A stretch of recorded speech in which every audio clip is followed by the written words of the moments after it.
और सभी प्यारे बच्चों, आज हम तीसरे वीर बाल दिवस के आयोजन का हिस्सा बन रहे हैं। 3 साल पहले हमारी सरकार ने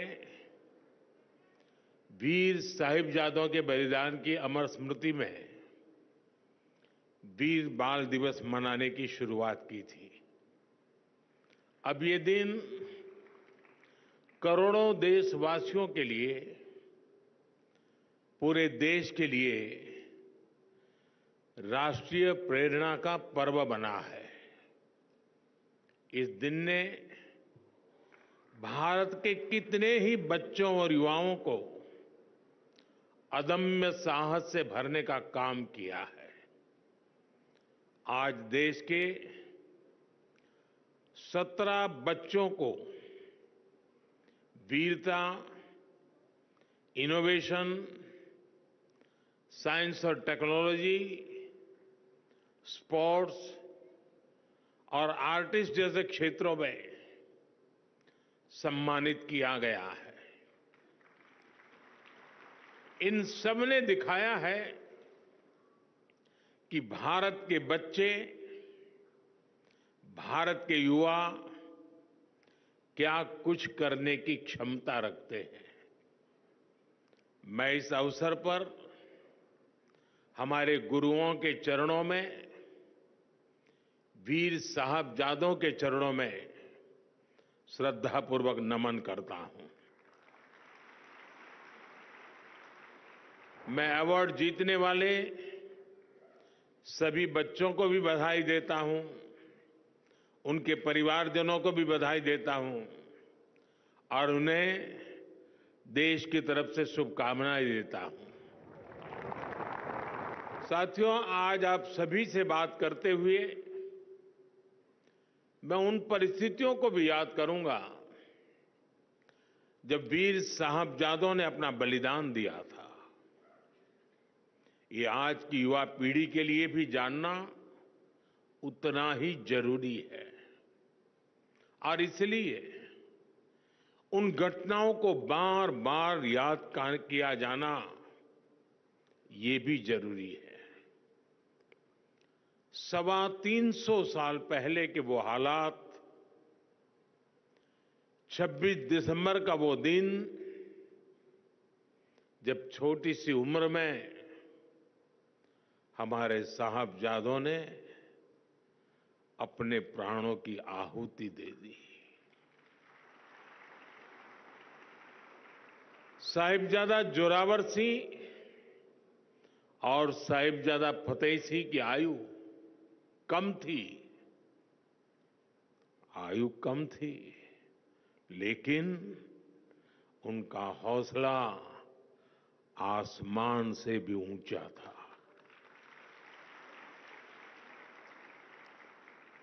साहबजादों ने मुगल सल्तनत के हर लालच को ठुकराया, हर अत्याचार को सहा। जब वजीर खान ने उन्हें दीवार में चुनवाने का आदेश दिया तो साहबजादों ने उसे पूरी वीरता से स्वीकार किया। साहबजादों ने उन्हें गुरु अर्जन देव, गुरु तेग बहादुर और गुरु गोविंद सिंह की वीरता याद दिलाई। ये वीरता हमारी आस्था का आत्मबल था। साहिबजादों ने प्राण देना स्वीकार किया, लेकिन आस्था के पथ से वो कभी विचलित नहीं हुए। वीर बाल दिवस का ये दिन हमें ये सिखाता है कि चाहे कितनी भी विकट स्थितियां आए, कितना भी विपरीत समय क्यों न हो, देश और देश हित से बड़ा कुछ नहीं होता। इसलिए देश के लिए किया गया हर काम वीरता है। देश के लिए जीने वाला हर बच्चा, हर युवा वीर बालक है। साथियों, वीर बाल दिवस का ये वर्ष और भी खास है। ये वर्ष भारतीय गणतंत्र की स्थापना का, हमारे संविधान का 75वां वर्ष है। इस 75वें वर्ष में देश का हर नागरिक वीर साहबजादों से राष्ट्र की एकता, अखंडता के लिए काम करने की प्रेरणा ले रहा है। आज भारत जिस सशक्त लोकतंत्र पर गर्व करता है, उसकी नींव में साहबजादों की वीरता है, उनका बलिदान है। हमारा लोकतंत्र हमें अंत्योदय की प्रेरणा देता है। संविधान में सिखाता है कि देश में कोई भी छोटा बड़ा नहीं है, और ये नीति, ये प्रेरणा हमारे गुरुओं के सर्वदा भला के उस मंत्र को भी सिखाती है, जिसमें सभी के समान कल्याण की बात कही गई है। गुरु परंपरा ने हमें सभी को एक समान भाव से देखना सिखाया है, और संविधान भी हमें इसी विचार की प्रेरणा देता है।